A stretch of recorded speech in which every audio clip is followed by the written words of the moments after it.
Hello guys, welcome back. दोस्तों, check Republic की PR यानी कि चेक रिपब्लिक की परमानेंट रेजिडेंसी आप लोग कैसे अप्लाई कर सकते हैं। चेक रिपब्लिक की परमानेंट रेजिडेंसी अप्लाई करने के बहुत से तरीके हैं जो कि आपको आज के इस वीडियो में मैं डिटेल से आप लोगों के साथ एक्सप्लेन करूंगा और इसकी क्या क्या रिक्वायरमेंट्स हैं। तो ये तमाम चीज़ें आज के इस वीडियो के अंदर डिस्कस करेंगे गाइस। आप तमाम दोस्तों से गुजारिश है कि अगर आप भी चेक रिपब्लिक की परमानेंट रेजिडेंसी हासिल करना चाहते हैं तो प्लीज़ ये वीडियो आखिर तक ज़रूर देखिएगा। गाइस, जो सबसे पहला और जो सबसे आसान तरीका है चेक रिपब्लिक की परमानेंट रेजिडेंसी 2 साल के अंदर हासिल करने का, वो ये है कि अगर आप किसी चेक सिटीज़न के साथ शादी करते हैं और आप बच्चे पैदा करते हैं।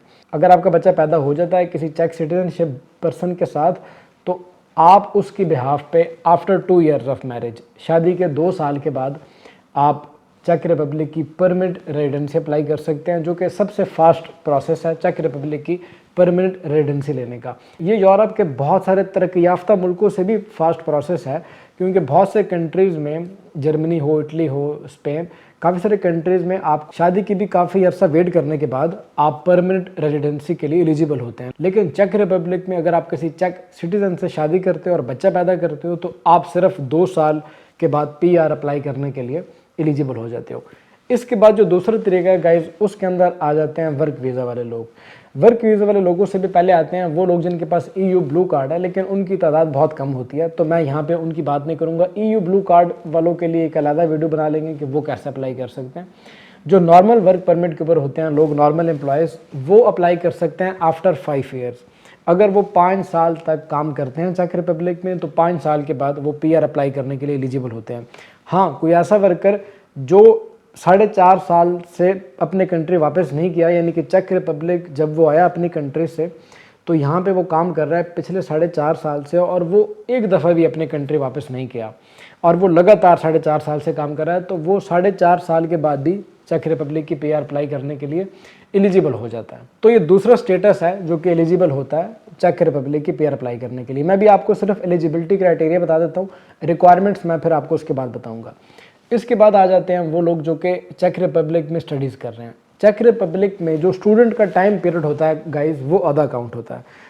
अगर आप चेक रिपब्लिक में 1 साल स्टडीज़ करते हैं तो वो 6 महीने के अकॉर्डिंग काउंट की जाएगी। और चेक रिपब्लिक की परमानेंट रेजिडेंसी हासिल करने के लिए ज़रूरी है कि आप चेक रिपब्लिक में 5 साल स्टे करें। तो स्टूडेंट का जो 5 साल का टाइम पीरियड होता है वो 2.5 साल काउंट होगा। तो इस तरीके से अगर स्टूडेंट को स्टूडेंट वीज़ा पे रहते हुए ही पीआर चाहिए चेक रिपब्लिक की, तो उसके मुताबिक उसको 10 साल चेक रिपब्लिक में स्टडीज़ करना होगी और 10 साल पूरा होने के बाद वो चेक रिपब्लिक की पीआर अप्लाई करने के लिए एलिजिबल हो जाएगा। अब बात कर लेते हैं कि चेक रिपब्लिक की पीआर अप्लाई करने के लिए रिक्वायरमेंट्स क्या क्या हैं। क्योंकि सबसे जो मेन रिक्वायरमेंट है वो ये कि जिस साल आप चेक रिपब्लिक की पीआर अप्लाई कर रहे हो उससे जो पिछले आपके साल गुजरे हैं, 1-2 साल, उन सालों के अंदर आपका जो टैक्स हो वो बिल्कुल क्लियर होना चाहिए। यानी कि आपका टैक्स रिकॉर्ड बिल्कुल क्लियर हो, आपके ऊपर कोई पेंडिंग टैक्सेस ना रहे हो। तो अगर आपके ऊपर कोई पेंडिंग टैक्सेस शो हो रहे हैं तो वो आपको पहले पे करना होंगे और उसके बाद आप अप्लाई करने के लिए एलिजिबल हो। तो टैक्सेस आपके प्रॉपर टाइम पे होने चाहिए। तो अगर कोई वर्क वीज़ा पर है तो उसकी कंपनी ऑफ कोर्स उसका टैक्स पे कर रही होगी। यहाँ पे वो लोग फंस जाते हैं जो कि चेक रिपब्लिक में सेल्फ एम्प्लॉयड है, क्योंकि सेल्फ एम्प्लॉयड के ऊपर अगर आप चेक रिपब्लिक में रह रहे हो तो सेल्फ एम्प्लॉयमेंट वीज़ा के बाद चेक रिपब्लिक की पीआर अप्लाई करना है तो पॉसिबल 5 साल के बाद, लेकिन चांसेस इतने अच्छे नहीं होते उसमें जितना कि एक वर्क वीज़ा वाले बंदे के चांसेस होते हैं। क्योंकि सेल्फ एम्प्लॉयड बंदे को दोबारा से सब कुछ मैनेज करना पड़ता है, सेम उसी तरीके से डॉक्यूमेंट देने पड़ते हैं जैसे कि वो अपने वीज़े के रिन्यूअल के लिए देता है। यानी कि उसको प्रॉपर बिजनेस प्लान से लेके हर चीज़ अकॉर्डिंगली इमिग्रेशन को प्रूफ देना पड़ते हैं कि वो कहाँ पे काम करेगा फ्यूचर में और वगैरह वगैरह। लेकिन वर्क परमिट वाले बंदे को इतनी ज़्यादा रिक्वायरमेंट्स का सामना नहीं करना पड़ता। तो अब पहली जो शर्त है वो ये कि आपके टैक्सेस पूरे टाइम पे होने चाहिए। सेकंड जो दूसरी बड़ी शर्त है गाइज की, वो है लैंग्वेज रिक्वायरमेंट। चेक रिपब्लिक की पीआर अप्लाई करने के लिए गाइज आपके पास चेक लैंग्वेज का A1 लेवल का सर्टिफिकेट होना चाहिए। आपके जो चेक लैंग्वेज का लेवल है वो A1 होगा तो ही आप एलिजिबल होंगे। इसके लिए आपको एक इंस्टीट्यूट में दाखिला लेना होता है और वहाँ पे आपका एग्ज़ाम कंडक्ट किया जाता है। जो एग्ज़ाम अगर आप क्लियर करते हो A1 लेवल तक तो आप चेक रिपब्लिक की पीआर अप्लाई कर पाते हो। अच्छा, यहाँ पे एक क्रिटिकल पॉइंट आ जाता है, बल्कि मैं आपको एक एडवाइस दे देता हूँ कि चेक रिपब्लिक की पीआर आपने तब अप्लाई करनी है, फॉर एग्ज़ाम्पल आपके 5 साल पूरे होने वाले हैं, आप वर्क वीज़ा पर हो, तो आपके पास जो टेम्पररी रेजिडेंस कार्ड है चेक रिपब्लिक का, अगर उसमें 1 साल रहता हो तो आप अप्लाई करो चेक रिपब्लिक की पीआर के लिए। अगर उसमें टाइम कम रहता है तो पहले आप उसको रिन्यू करवा लें। सबसे बढ़िया उन लोगों के लिए है जिनके 5 साल पूरे होने वाले होते हैं और उनके पास होता है 2 साल का कार्ड। तो 2 साल का कार्ड अगर उनके पास होगा तो इस टाइम पीरियड के अंदर अगर वो पीआर अप्लाई कर दें तो ऑफकोर्स पीआर के जो प्रोसेस होता है ये तकरीबन 6 से 7 महीने का प्रोसेस होता है। 6 से 7 महीने के बाद आपको इमिग्रेशन इसके ऊपर रिस्पॉन्स करती है। तो आप उस वक्त अप्लाई करें जब आपके टेम्पररी रेजिडेंस कार्ड के अंदर तकरीबन 1 साल का टाइम बाकी रहता हो। अगर आपका 1 साल से टाइम पीरियड कम है तो फिर आप डेंजरस जोन में आ जाते हो और इवन कि आपके पीआर के जो चांसेस हैं वो भी कम हो जाते हैं। तो अगर तो आपका टेम्पररी रेजिडेंस कार्ड एक्सपायर होने वाला है तो पहले आप उसको रिन्यू करवा लें और उसके बाद फिर आप अप्लाई करें पीआर के लिए। इसके अलावा गाइस आपको अपने बैंक की स्टेटमेंट शो करवानी होती है, बैंक क्लोजिंग बैलेंस शो करवाना होता है और ऑफ कोर्स आपको अपनी कंट्री से भी कुछ डॉक्यूमेंट्स चाहिए होंगी जिनकी यहाँ पे चेक रिपब्लिक में ट्रांसलेशन होती है और वो भी आप सबमिट करते हो अपने पीआर अप्लाई करने के लिए।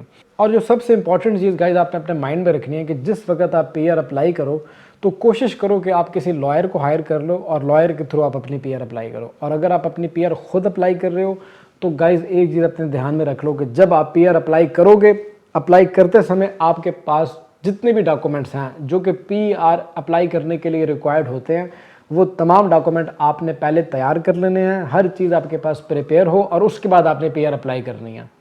ये नहीं कि आधे डॉक्यूमेंट आपके पास हैं और बाकी के आधे डॉक्यूमेंट आप प्रोसेस के बीच में मैनेज करके इमिग्रेशन को सबमिट करोगे।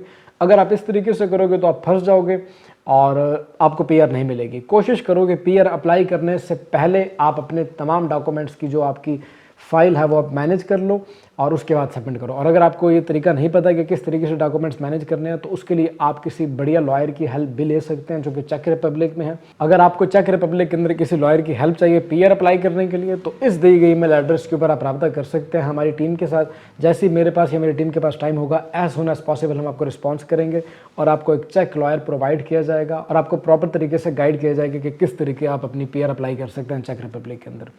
तो ये थी आज की वीडियो गाइज। आई होप कि मेरी आज की वीडियो आपके लिए बहुत इन्फॉर्मेटिव रही होगी। अगर वीडियो अच्छी लगी है और इन्फॉर्मेटिव लगी हो तो वीडियो को लाइक कीजिएगा। कोई भी आपकी क्वेरी हो तो आप कमेंट सेक्शन में वीडियो के या ईमेल के ऊपर पूछ सकते हैं। और अगर आप हमारी कोई सर्विसेज लेना चाहते हैं या चेक रिपब्लिक को कोई डॉक्यूमेंट्स आपने वेरीफाई करवाने हैं कि वो ओरिजिनल हैं या फेक हैं, लाइक फॉर एग्जाम्पल अगर आपको किसी कंपनी से वर्क कॉन्ट्रैक्ट भेजा गया है यहाँ से और आपने वीज़ा अप्लाई करना है तो आप अपने डॉक्यूमेंट्स की वेरिफिकेशन भी हमसे करवा सकते हैं।